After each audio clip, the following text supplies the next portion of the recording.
Hi guys, good morning. It's Miss York. I miss you. I am super excited to start this YouTube channel to finish our book Chains with you. Some of you may have been excited to finish it at your own pace, and you may already have done so. But if you would still like to tune in and listen to me read it, that would be awesome. In addition to reading Chains, we will still do a different version of our turn and talk.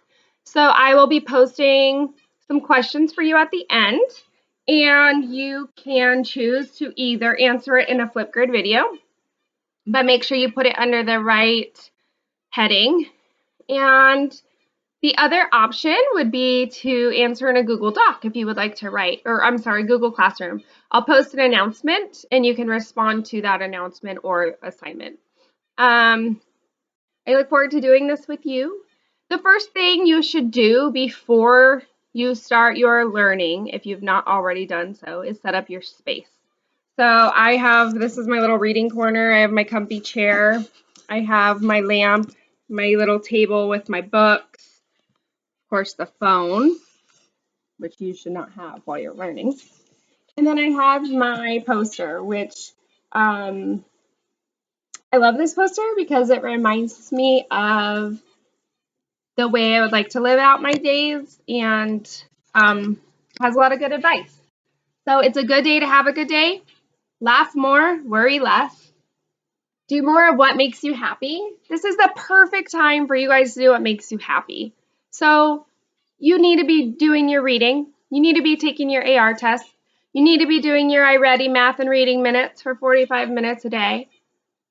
In addition to those things, you guys are going to have so much more freedom in your day to do the type of learning that makes you happy. Do you want to learn more about animals? Do you want to learn more about history? You guys have so many resources available to you that you can guide your own learning where you want it to be.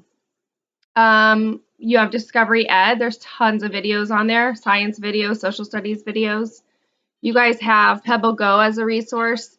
So many resources on your Everett School District webpage at your fingertips. So find some learning that makes you happy.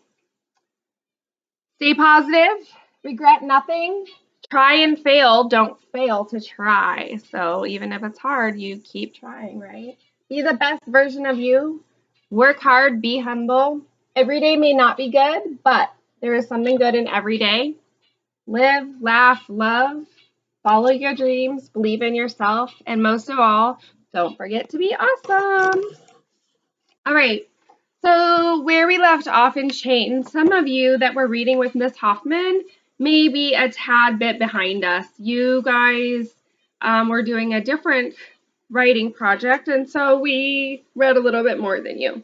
So before you listen to me read this next part, you need to read up to page 205, and then you'll be right where you're supposed to be. We've been learning that good readers recognize cause and effect relationships while reading, and we've been thinking about the effects of war on the people in the city. Today I'm going to teach you that good readers continue to infer the main character's feelings in order to understand the main character better. So watch me model as I look for clues about how Isabel is feeling. And notice how I pay attention to her thoughts, her words, and her actions. Also notice how I consider whether Isabel is becoming stronger and more courageous. Remember, that was one of the themes that we've been repeating over and over. Considering this helps me think about if that's our main theme or if there's other themes that are stronger. On page 206, go ahead and turn, oops, I have the wrong book. This is the read aloud book I'm going to be starting on my next YouTube channel or video, however this works. I'm new to YouTube. We are going to be starting on page 206. If I can get there. By the way, if for some reason you forgot your book, I can mail a copy to you if I can find your book in the classroom or if I have an extra copy, so let me know. Okay, page 206. Sunday, November 17th through Sunday, November 24th, 1776.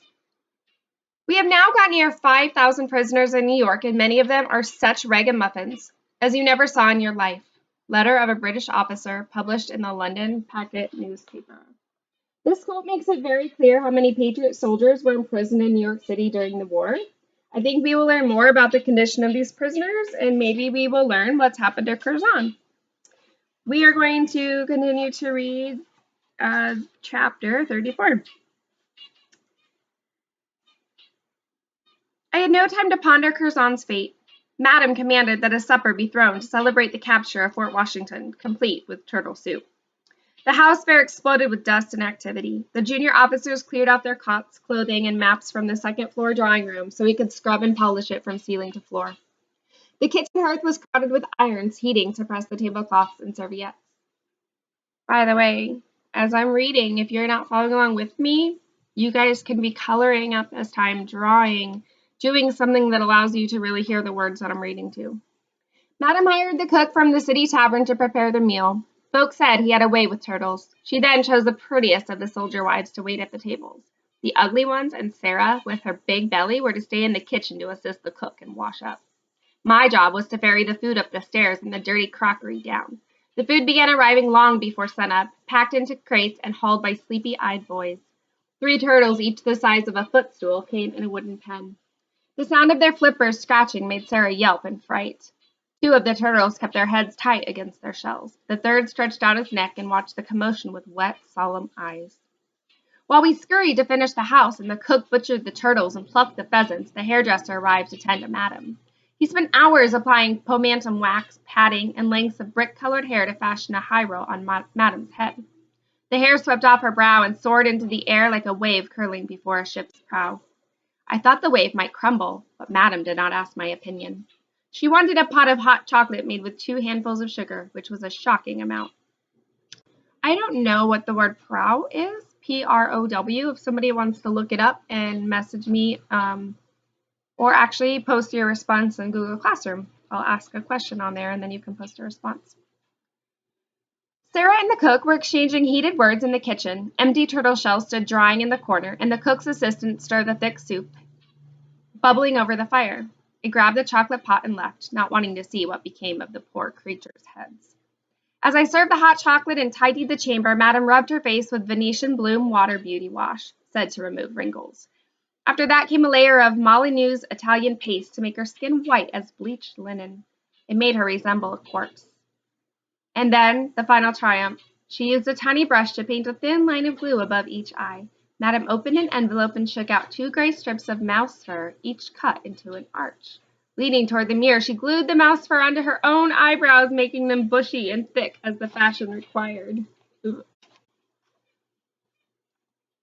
In truth, she looked like a woman with 2 lumps of mouse fur stuck on her face. A delicate bell sounded overhead, Lady Seymour summoning help. The guests will be arriving soon, Madam said, admiring her reflection. Aunt Seymour wishes to be seated in advance of them. You may assist her. I apologize. My birds love to make noise when I'm talking, so you're going to hear a lot of them. After I helped the lady limp from her chamber to her place near the head of the long table, I placed a foot warmer filled with hot coals under her chair and spread a woolen blanket on her lap. She thanked me kindly and looked about. When I was young, we dined thus every night, she said with a sigh. I could scarce credit it. The table was covered by the finest linen tablecloth I've ever seen. Each place had china plates, crystal glasses, and ivory-handled knives and forks. Candles were positioned every 3 hands. Salt cellars, each with a tiny spoon, and pepper mills were set in easy arm's reach of each place. Smaller tables and sideboards were positioned at the edges of the room to hold trays and dishes. One table was covered with wine bottles. Candlelight reflected back and back again in the polished mirrors that hung from the walls. I caught a glimpse in the hearth mirror of a girl with a mark on her cheek that trumpeted her shame. I quickly turned my eyes away. There was a heavy knock on the front door. It begins, Lady Seymour said. Go below, child. In the book said that Isabel felt ashamed of the mark on her face. I was thinking that Isabel doesn't see her scar as a sign of strength and survival, but more as like a sign of shame. So shame is a painful emotion we feel that's usually caused by a sense of guilt, unworthiness, or disgrace. This helps me understand that Isabel might not believe that she deserves freedom. Okay, at the bottom of page 208. I set the tray loaded with the turtle soup bowls on the table by the door. 3 more trays needed to be brought up the stairs, but I allowed myself a quick peek at the company before I fetched them. The table was crowded with officers wearing splendid uniforms and perfectly powdered wigs, along with several of Master Lockton's business companions. Lockton wore a cardinal red satin waistcoat, black satin coat and breeches, and shoes with silver buckles. The new clothes could not hide the fact that the master was grinding himself down with work. Long hours serving the British commandant had melted off the fat from his second and third chins and created heavy black circles under his eyes, but his bags of gold grew fatter, and that was what he cared for the most. Madame reigned over her end of the table with the occasional flutter of her fan, the wave of hair above her brow threatening to crash at any moment. Lady Seymour, the only other woman present, looked like an elegant spider wrapped in her black lace shawl. Her eyes were lively in the candlelight, and her cheeks had color in them for the first time in weeks. Just one second.